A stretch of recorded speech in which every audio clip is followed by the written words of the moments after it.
Praise the Lord. आप सभी को फिर से एक बार प्रभु यीशु मसीह के नाम में जय मसीह की। Praise the Lord.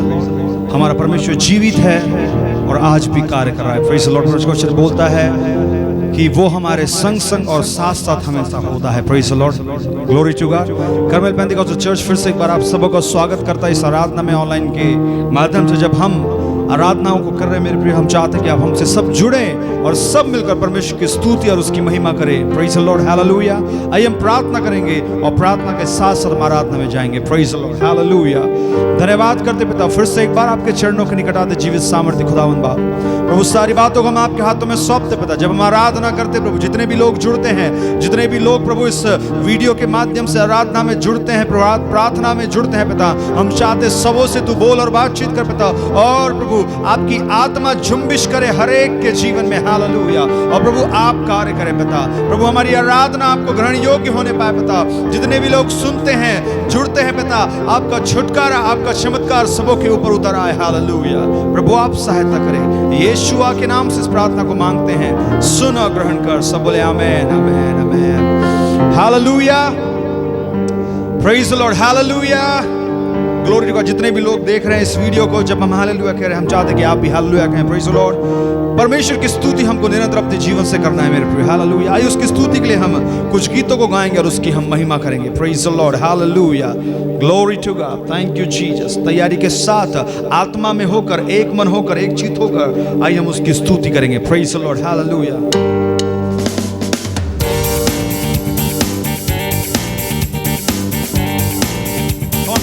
Hallelujah. Glory to God.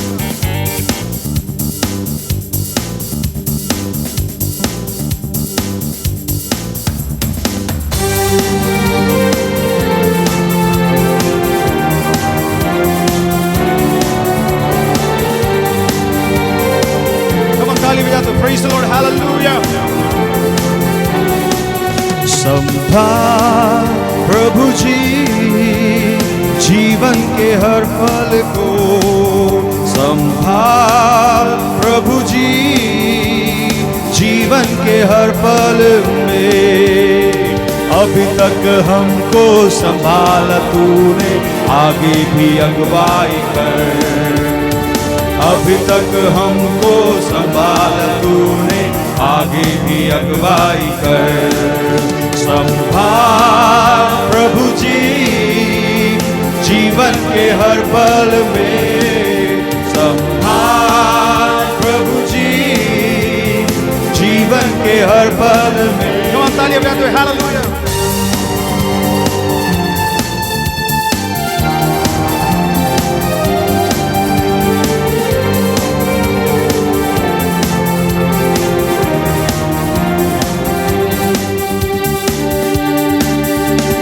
जैसे मुर्गी बच्चों को पंखों तले छिपाती, जैसे मुर्गी बच्चों को पंखों तले छिपाती, वैसे ही तेरा साया शरण का है हमारा हो।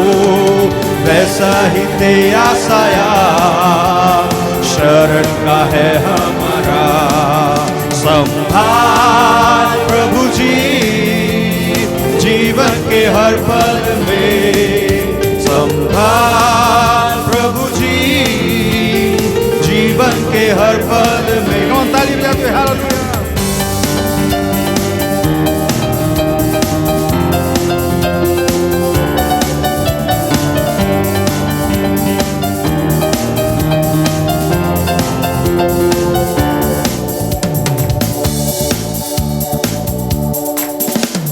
सनातन के यहोवा तू ही हमारा बल है। सनातन के यहोवा तू ही हमारा बल है। तेरे वचन से हमने जीवन में ज्योति पाई।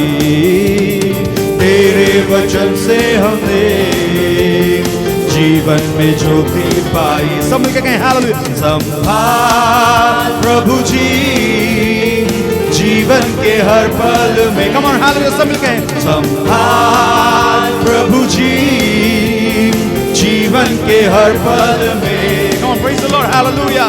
मेरे प्रिय दाऊद ने कहा कि पिता तू मुझे संभाल मेरे जीवन के हर पल में, हर एक परिस्थिति में मैं अपने आप को तेरे हाथों में सौंपता हूं प्रभु।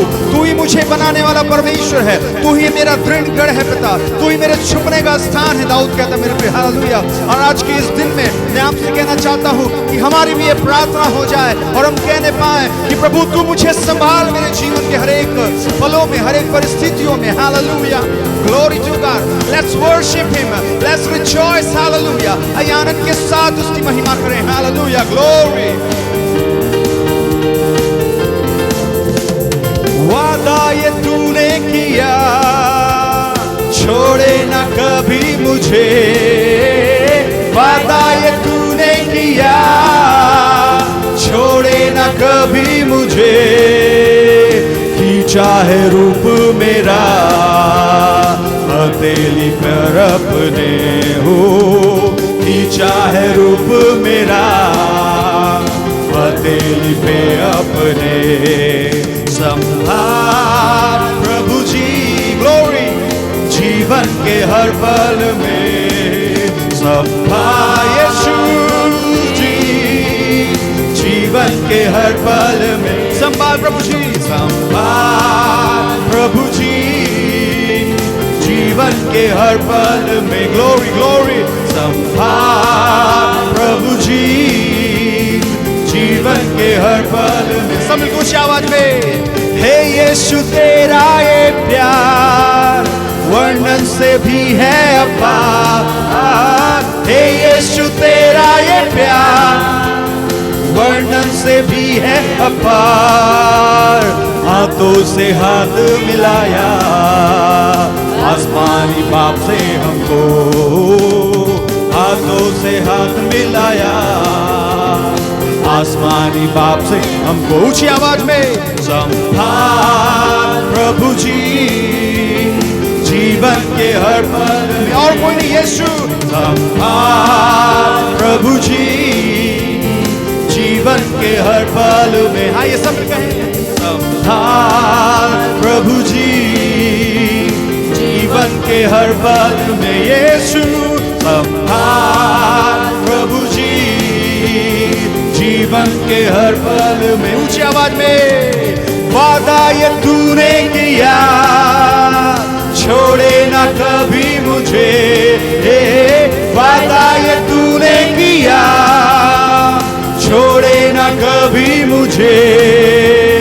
खींचा है रूप मेरा हथेली पर अपने, खींचा है रूप मेरा। Come on, praise the Lord, हथेली पे अपने। हालेलुया, संभाल यीशु जी, जीवन के हर पल में। Come on, संभाल, संभाल प्रभु जी, जीवन के हर पल में। संभाल प्रभु जी, जीवन के हर पल में।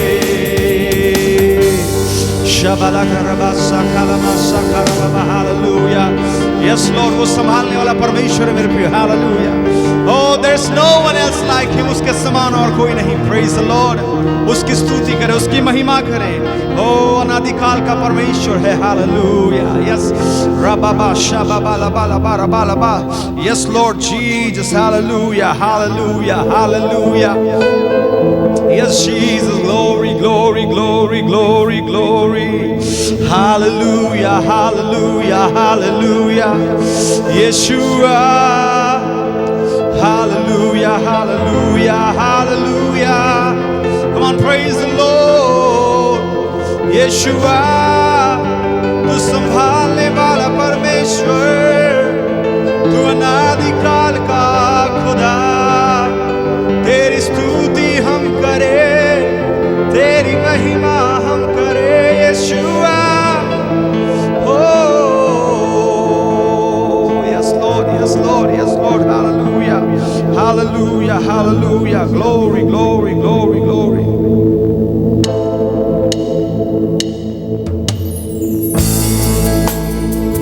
Yes Lord, hallelujah, hallelujah, hallelujah. Thank you Jesus, glory to us.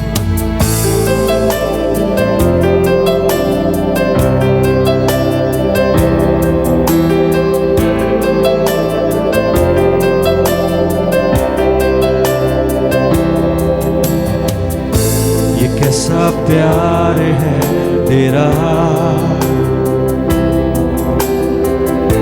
कि ऐसा तूने है किया। तेरा प्राण दे दिया ताकि जीऊं मैं सदा। और सब लिखें प्रेज़ द लॉर्ड। ये कैसा प्यार है तेरा, कि ऐसा तूने है किया। तेरा प्राण दे दिया ताकि जीऊं मैं सदा। सब मिलके कहें, शैतान को हरा दिया, पापों को जड़ से उखाड़ दिया। मुझे घेर लिया नए गीत से, अब मैं जी उठा नई शक्ति से। पीछे नहीं मुड़ूंगा, हार नहीं मानूंगा, बढ़ता रहूंगा संग तेरे। पीछे नहीं मुड़ूंगा, हार नहीं मानूंगा, बढ़ता रहूंगा संग तेरे।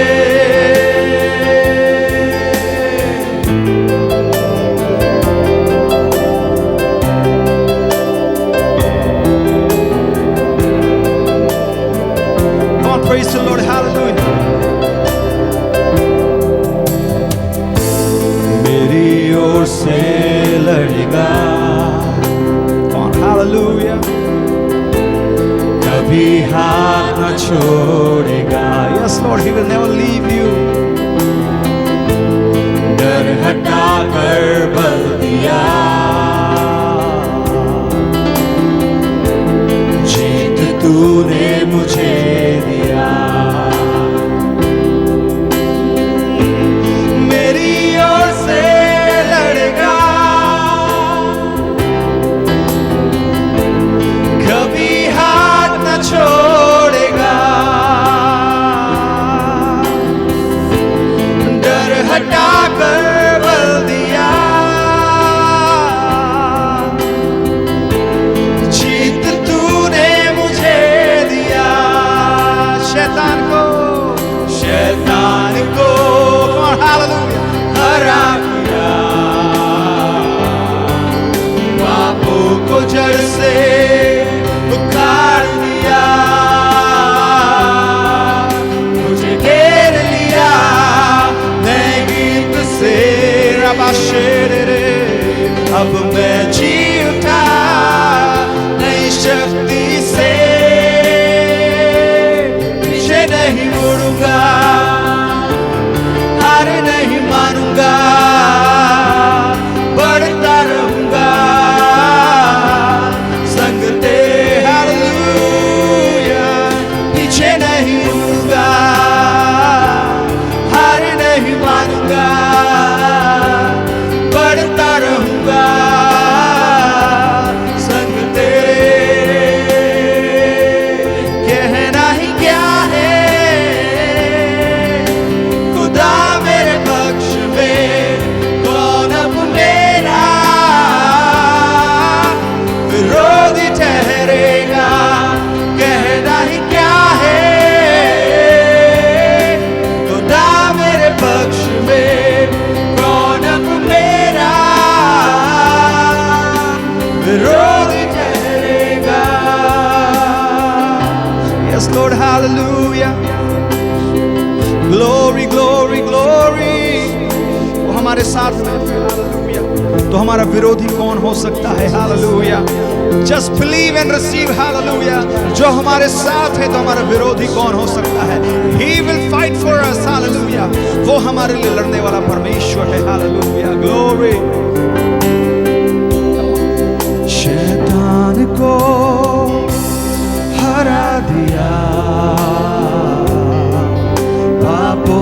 जड़ से उखाड़ दिया, मुझे घेर लिया नए गीत से। अब मैं जी उठा नई शक्ति से। हाथ को उठाकर पीछे नहीं मुड़ूंगा, हार नहीं मानूंगा, बढ़ता रहूंगा संग तेरे यीशु। पीछे नहीं मुड़ूंगा, हार नहीं मानूंगा, बढ़ता रहूंगा संग तेरे। यस लॉर्ड, प्रभु हम बढ़ते जाएंगे तेरे साथ, क्योंकि तू हमारे साथ साथ चलता है पिता। धन्यवाद करते प्रभु इस समय को हम आपके हाथों में। Lord bless everyone Lord God, प्रभु सबों को तू आशीष कर जितने लोग इस आराधना में जुड़ते हैं पिता। प्रभु आप सारी बातों में हमारी अगुवाई करें यीशुआ। धन्यवाद आपकी उपस्थिति के लिए पिता, धन्यवाद आपके प्रेम के लिए प्रभु जो आपने हमारे लिए दिया प्रभु, जो प्रेम आपने हमसे किया पिता। हम धन्यवाद करते उस प्रेम के लिए। हम धन्यवाद करते पिता कि तू हमें कभी नहीं छोड़ता न कभी त्यागता है। धन्यवाद पिता, आपके दास को भी हम आपके हाथों में सौंपते लॉर्ड। प्रभु जब वचन को लेकर आते प्रभु, ये वचन प्रभु 70 गुना 100 गुना फल लेकर आने पाए और सबों के जीवन में कार्यशील होने पाए। नासरी यीशु के नाम से इस प्रार्थना को मांगते हैं, सुन और ग्रहण कर। सब बोले आमीन। परमेश्वर के नाम की स्तुति हो। आज फिर एक बार ऑनलाइन आराधना में भाग लेकर के परमेश्वर की स्तुति करने, एक दूसरे के साथ परमेश्वर की महिमा करने के लिए परमेश्वर ने मौका दिया है। और अब तक हम परमेश्वर की स्तुति, उसकी आराधना करते आए। अभी समय है कि हम परमेश्वर के वचन से कुछ बातों को देखें। आज के ध्यान के लिए मेरे साथ चलिए पौलुस की पत्री जो थिस्सलुनीकियों की कलीसिया के लिखी गई थी, दूसरा थिस्सलुनीकियों और उसका अध्याय 2 और उसका 13 से लेकर के 15 तक हम पढ़ेंगे। उसमें लिखा हुआ है, पर हे भाइयों और प्रभु के प्रिय लोगों, चाहिए कि हम तुम्हारे विषय में सदा परमेश्वर का धन्यवाद करते रहें कि परमेश्वर ने आदि से तुम्हें चुन लिया कि आत्मा के द्वारा पवित्र बनकर और सत्य पर विश्वास करके उद्धार पाओ, जिसके लिए उसने तुम्हें हमारे सुसमाचार के द्वारा बुलाया कि तुम हमारे प्रभु यीशु मसीह की महिमा को प्राप्त करो। इसलिए हे भाइयों, स्थिर रहो और जो शिक्षा तुमने हमारे वचन या पत्र के द्वारा प्राप्त किया है उन्हें थामे रहो। इस वचन को यदि हम दूसरे के अनुवाद में पढ़ें जो ERV कहलाता है, तो उसमें थोड़ा और स्पष्ट बताया गया है।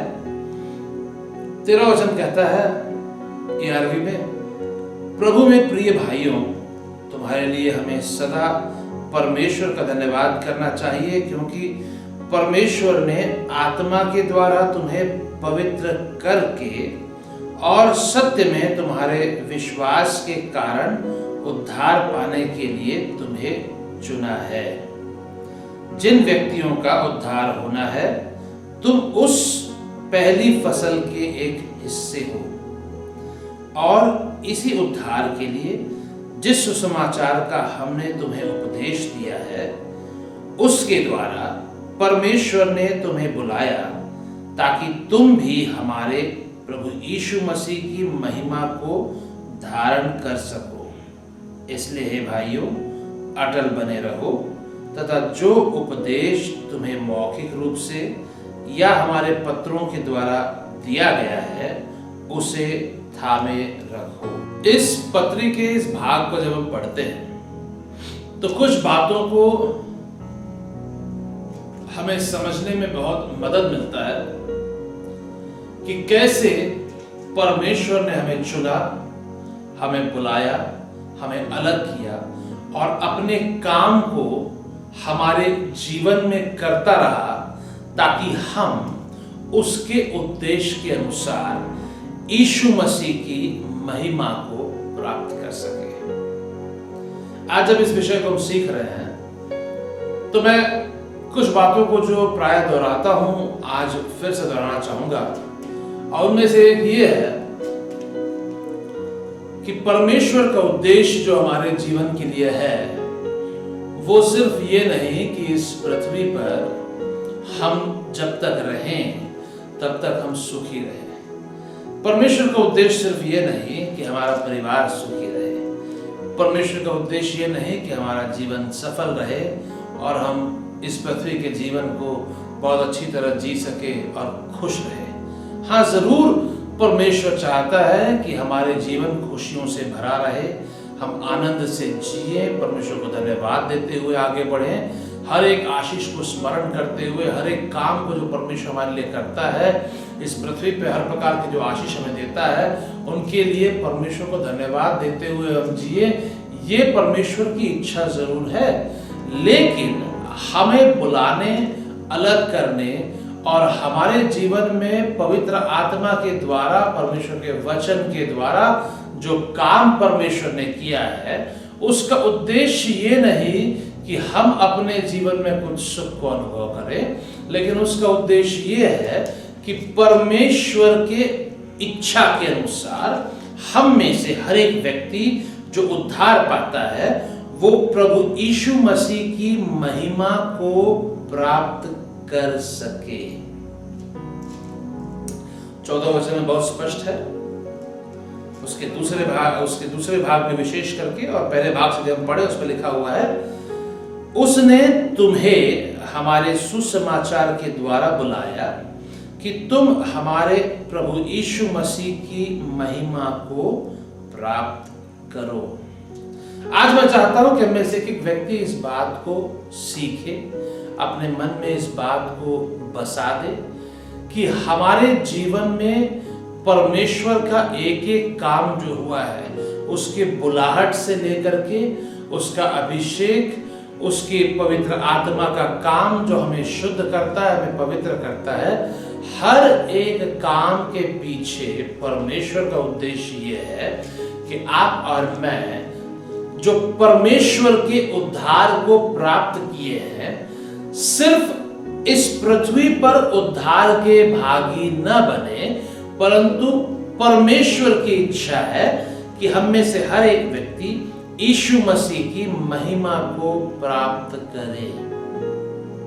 सबसे पहले हमें इस बात को समझना है कि हमारा जो बुलाहट है वो सुसमाचार के अनुसार है। इसके 14वें वचन में बहुत स्पष्ट है, पौलुस लिखता है, उसने तुम्हें हमारे सुसमाचार के द्वारा बुलाया। परमेश्वर जब भी किसी व्यक्ति को बुलाता है तो वो हो सकता है एक विशेष अनुभव के द्वारा हो, या हो सकता है एक साधारण सुसमाचार के प्रचार के द्वारा हो, लेकिन फर्क नहीं पड़ता कि उस व्यक्ति का पहला मुलाकात परमेश्वर के साथ कैसा हुआ हो। एक बात तय है, वचन सिखाता है कि परमेश्वर सुसमाचार के द्वारा लोगों को बुलाता है।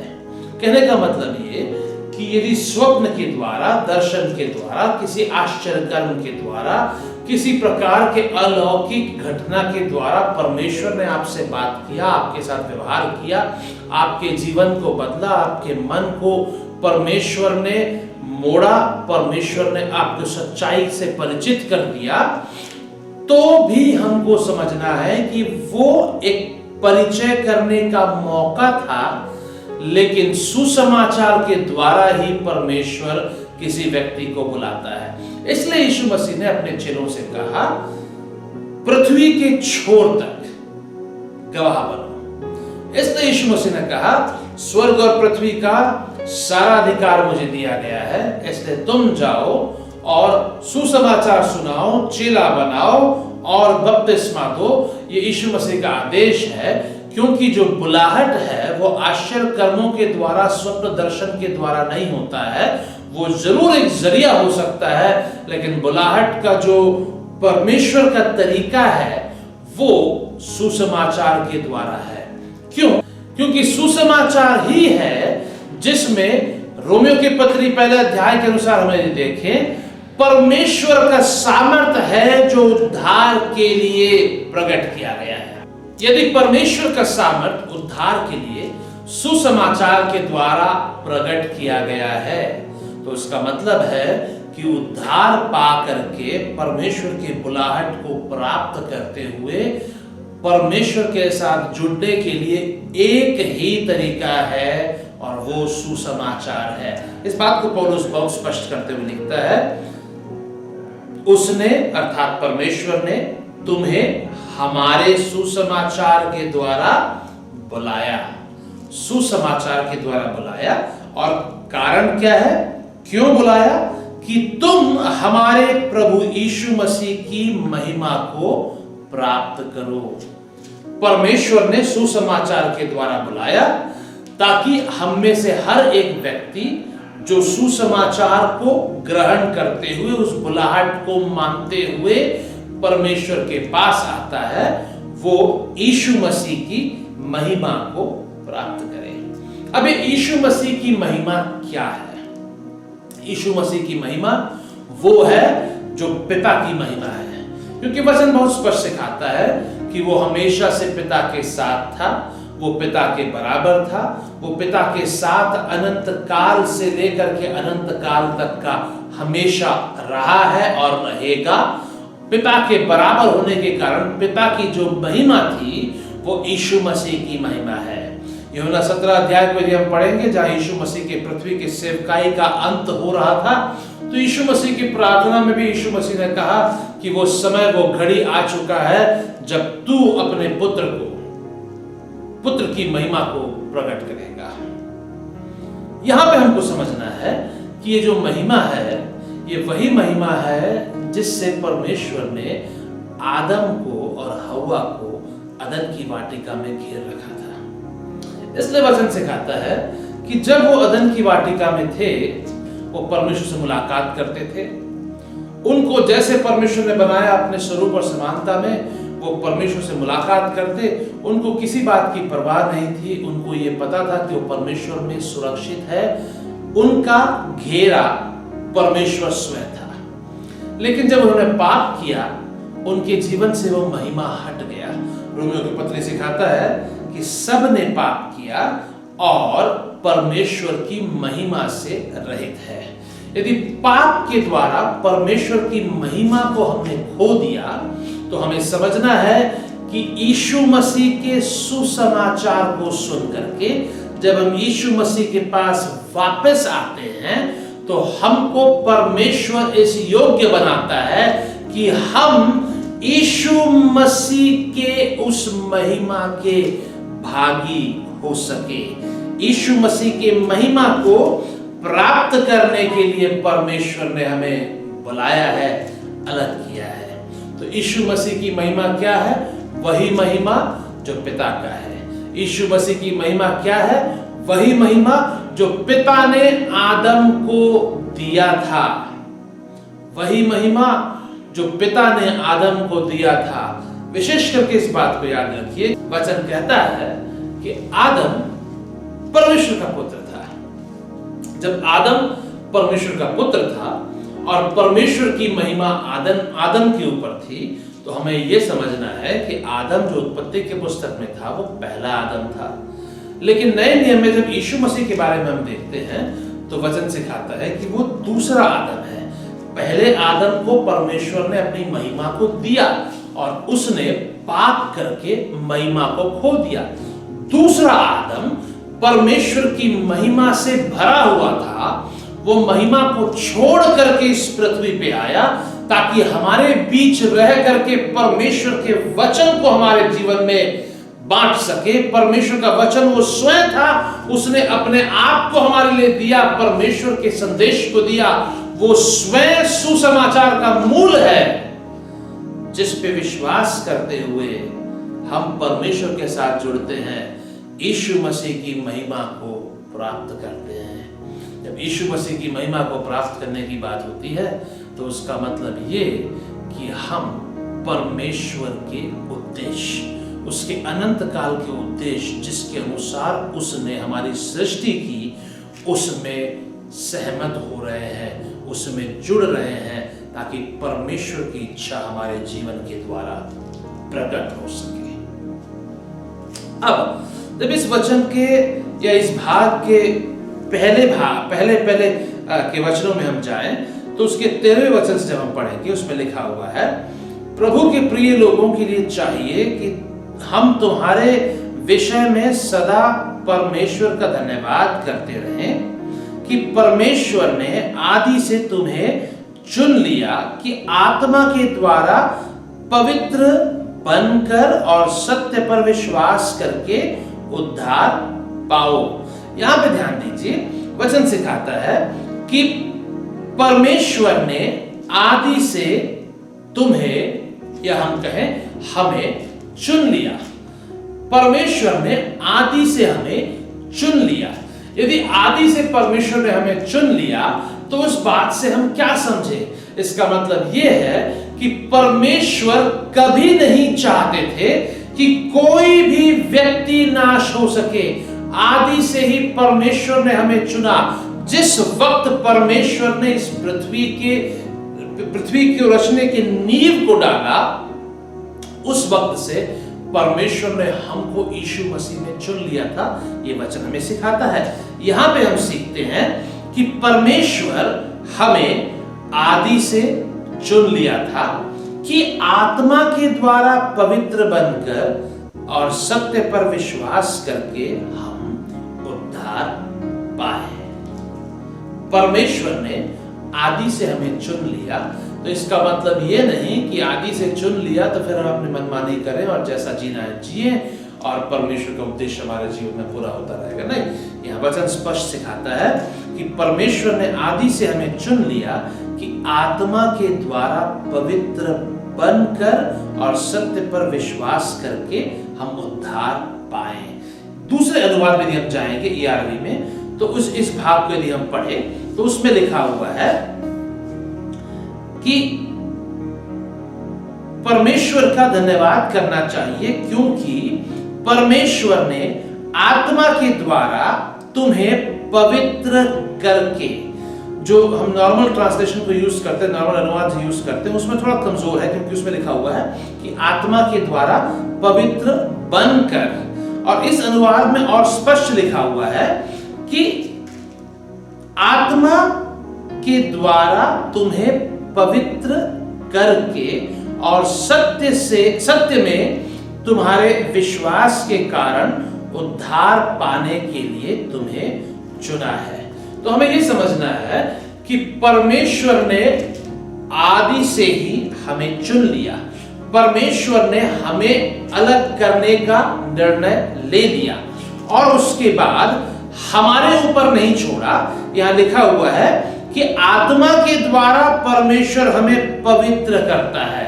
आत्मा के द्वारा वो पवित्र करता है, और हम जो अनुवाद इस्तेमाल करते हैं नॉर्मली, उसमें लिखा हुआ है कि परमेश्वर आत्मा के द्वारा हमें पवित्र बनकर, लिखा हुआ है कि हम आत्मा के द्वारा पवित्र बनकर और सत्य पर विश्वास करके उद्धार पा सके। आदि से उसने हमें चुना कि हम आत्मा के द्वारा पवित्र बन सके। अब इस बात पे मैं थोड़ा जोर देना चाहूंगा। इस बात को स्मरण रखना जरूरी है कि हमारे काम गंदे हो सकते हैं, गलत हो सकते हैं, पापमय हो सकते हैं। पाप का पूरा प्रभाव हमारे कामों में दिख सकता है, और जब ऐसे काम होते हैं तो हमारे जीवन में हम पाप को काम करने का स्थान देते हैं।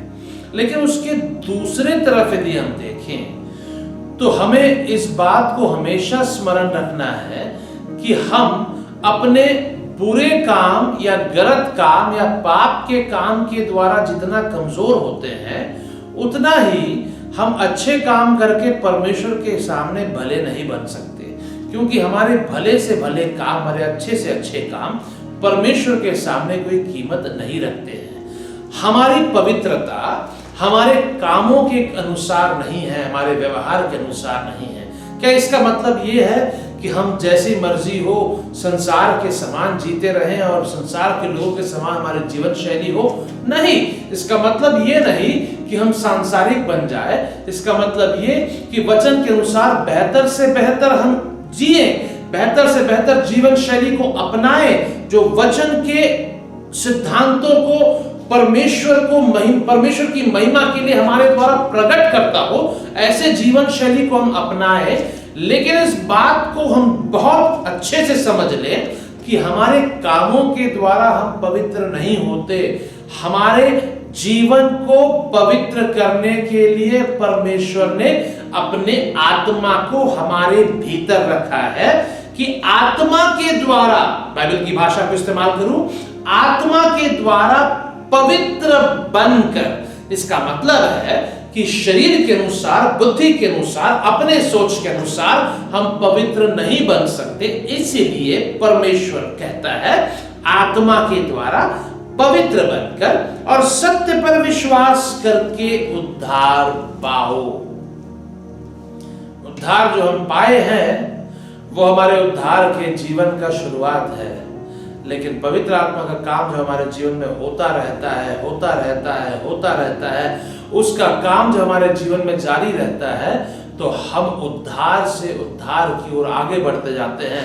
परमेश्वर के उद्धार का काम हमारे जीवन में निरंतर होता रहता है। अब जो पहले हम देखें उस भाग को देखें तो उसमें लिखा हुआ है जिसके लिए उसने अर्थात परमेश्वर ने हमें सुसमाचार के द्वारा बुलाया कि हम हमारे प्रभु यीशु मसीह की महिमा को प्राप्त करें। अब ध्यान दीजिए इस बात को कि परमेश्वर अपने वचन के द्वारा हमारे जीवन में काम करता है। वो सुसमाचार जो परमेश्वर का वचन है, उसको सुन करके हम परमेश्वर के बुलाहट को पहचानते हैं, स्वीकार कर पाते हैं।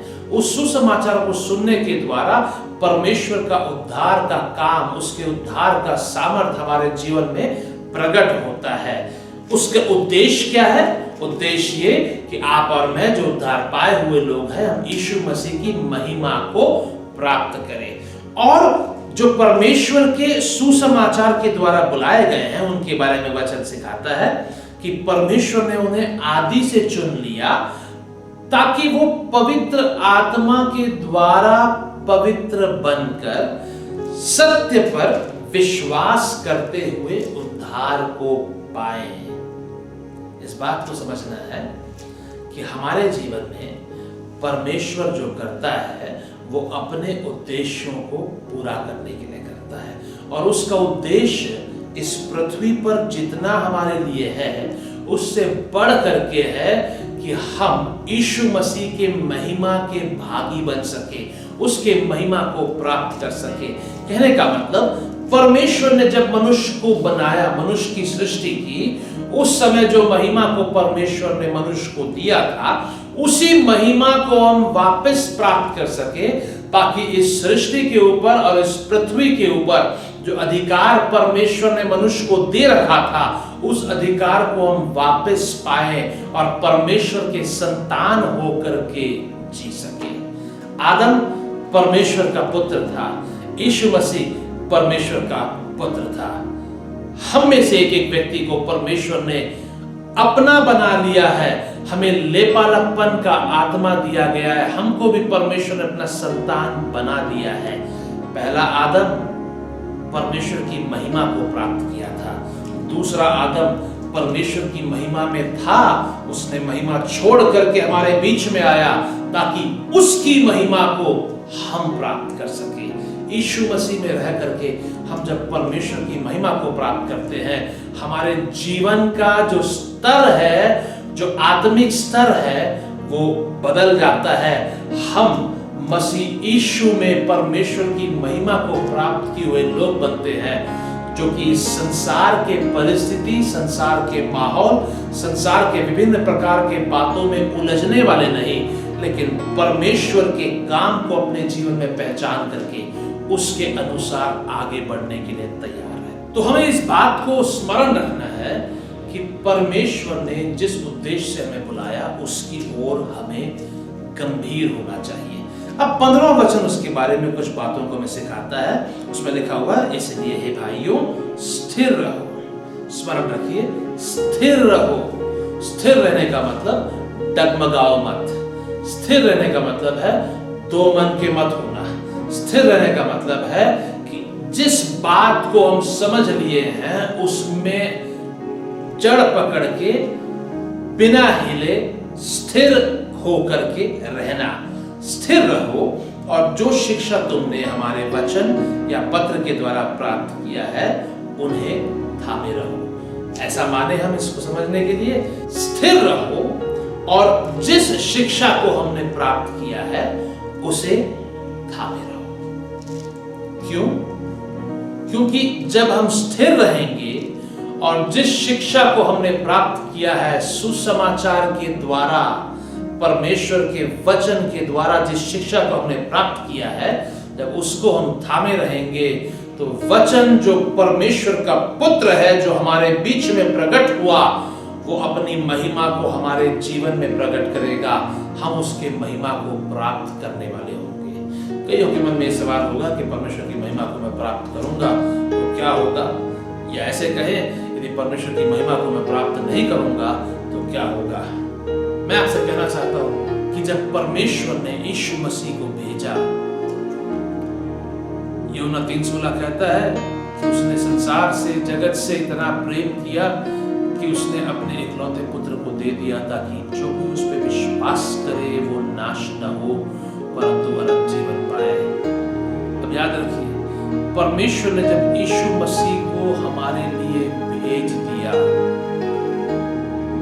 तो वो इसीलिए भेजा कि उस पे विश्वास करने वाले सब उसके महिमा के भागी हो सके, ताकि हम यीशु मसीह के साथ परमेश्वर के अनंत काल के उद्देश्यों को पूरा करें। जो उद्देश्य परमेश्वर ने आदम के ऊपर रखा था वही उद्देश्य हमारे लिए भी है, और वो उद्देश्य ये है कि परमेश्वर की सारी सृष्टि के ऊपर हम अधिकार रख करके जीने वाले हों। लेकिन वो कब प्रकट होगा? तब जब हम अपने बुलाहट को पहचानेंगे, अपने बुलाहट को पहचान करके परमेश्वर के करीब आएंगे, हम परमेश्वर के साथ रहेंगे, विश्वास में स्थिर रहेंगे, अपने जो शिक्षा को हमने प्राप्त किया है उसे थामे रहेंगे, और उसके साथ जब पवित्र आत्मा का काम हमारे जीवन में होता जाएगा, वो हमें पवित्र करता जाएगा, हम उस पवित्रता को स्वीकार करते जाएंगे।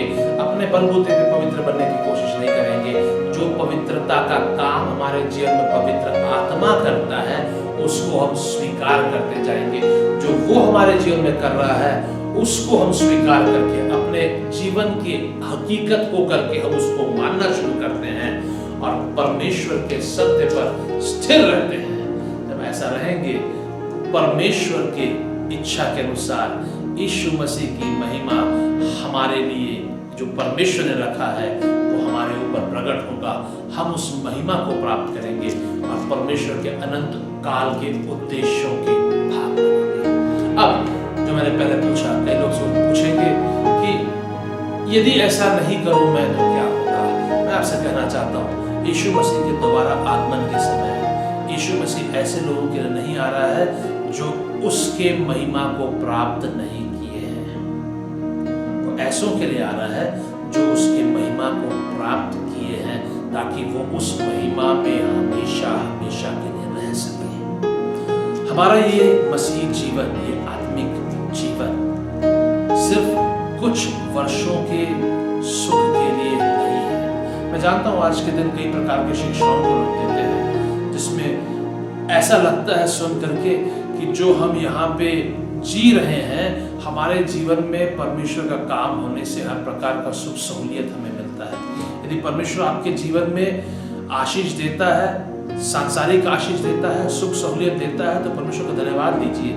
लेकिन आपके जीवन का लक्ष्य वो हो नहीं सकता, आपके जीवन का उद्देश्य हो नहीं सकता, क्योंकि परमेश्वर का उद्देश्य आपके जीवन के लिए वो नहीं है। परमेश्वर का उद्देश्य ये है कि आप और मैं यीशु मसीह के महिमा को प्राप्त करने लायक बने, और वो काम हमारी मेहनत, हमारे इच्छा के अनुसार नहीं होगा, परमेश्वर की इच्छा और पवित्र आत्मा के काम के जरिए से होगा, जो हमारे भीतर परमेश्वर का आत्मा स्वयं करता है। और जब हम उसको परमेश्वर से प्राप्त करेंगे, उसकी महिमा को हम प्राप्त करेंगे, उसकी पवित्रता को हम प्राप्त करेंगे, हम यीशु मसीह के समान दिन प्रतिदिन बदलते जाएंगे और अनंत काल के जीवन को उसके साथ बिताने के लिए हम तैयार रहेंगे। जब अनंत काल के जीवन को उसके साथ बिताने की बात हो रही है, तो उसका मतलब ये रहे कि हम वहाँ जाएंगे और सुख से सिर्फ जिएंगे। हाँ, वहाँ का जीवन सुख से भरा होता है, लेकिन वहाँ का जीवन परमेश्वर के उद्देश्यों को और भी बेहतर पूरा करने के लिए होता है।